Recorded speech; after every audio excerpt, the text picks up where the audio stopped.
तुम अपनी परीक्षा की घड़ी में धैर्य मत खो देना। वास्तविकता में तुम्हारी यह परीक्षा तुमसे कुछ छीनने नहीं आई है, तुम्हें दुख नहीं देने आई है। तुम्हारी यह परीक्षा तुम्हें योग्यता और शक्तिशाली बनाने के लिए आई है। यह परीक्षा कठिन हो सकती है, लेकिन बुरी नहीं हो सकती है। जैसे डॉक्टर किसी मरीज को स्वस्थ रहने के लिए कड़वी दवाई देता है, जिस पर मरीज उस दवाई को लेने में अपनी असहमति देता है, अर्थात दवाई लेने से मना करता है, मुंह बनाता है, लेकिन वास्तव में तो उसके साथ अच्छा होने जा रहा है। दवाई लेने के बाद वह पूर्ण रूप से स्वस्थ हो जाता है। इसी तरह तुम भी अपनी परीक्षा से घबराओ नहीं, भागो नहीं। जीवन के अनमोल और खुशियों के पल इस परीक्षा के बाद तुम्हारी प्रतीक्षा कर रहे हैं। तुम स्वयं को इतना कामयाब कर लो, इतना काबिल बना लो कि जीवन के उस शिखर तक पहुंच जाओ, जहां से अगर तुम उस शिखर से कुछ नीचे भी आ जाओ तो भी तुम्हारी गिनती राजा में ही हो। तुम्हारी खुशियां किसी और के हाथ में ना हो। कोई चाहे तुम्हें खुशी दे या ना दे, तुम किसी और के आधार पर ये निर्धारित नहीं करो कि तुम्हें खुश रहना है या नहीं। कोई तुम्हें खुशियां दे रहा है तो तुम खुश हो। स्वयं को उस राह पर मत चलाओ। तुम चाहे खुश हो या चाहे उदास हो, तुम्हारे जीवन के ताले की चाबी तुम्हारे पास होनी चाहिए।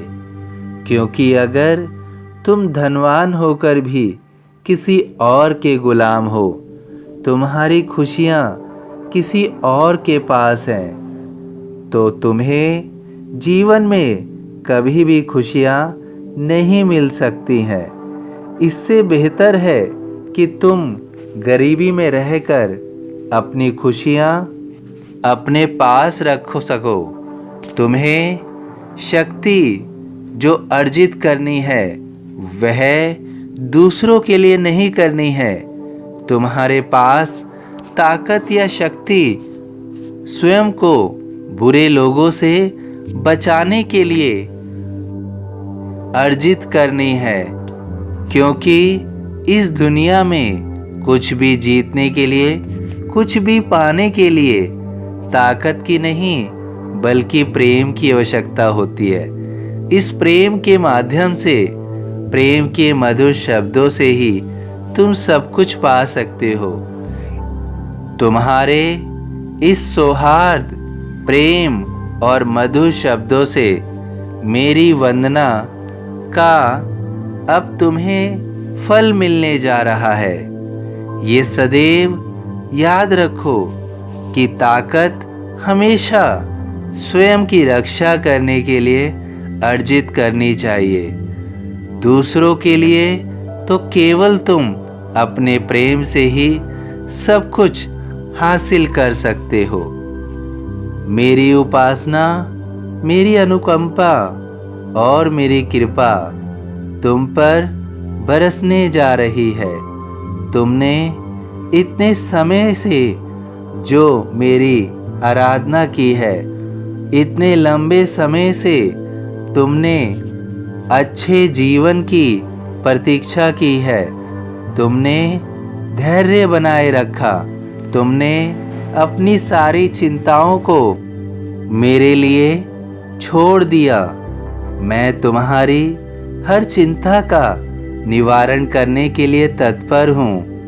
मैंने तुम्हारी प्रार्थना सुन ली है।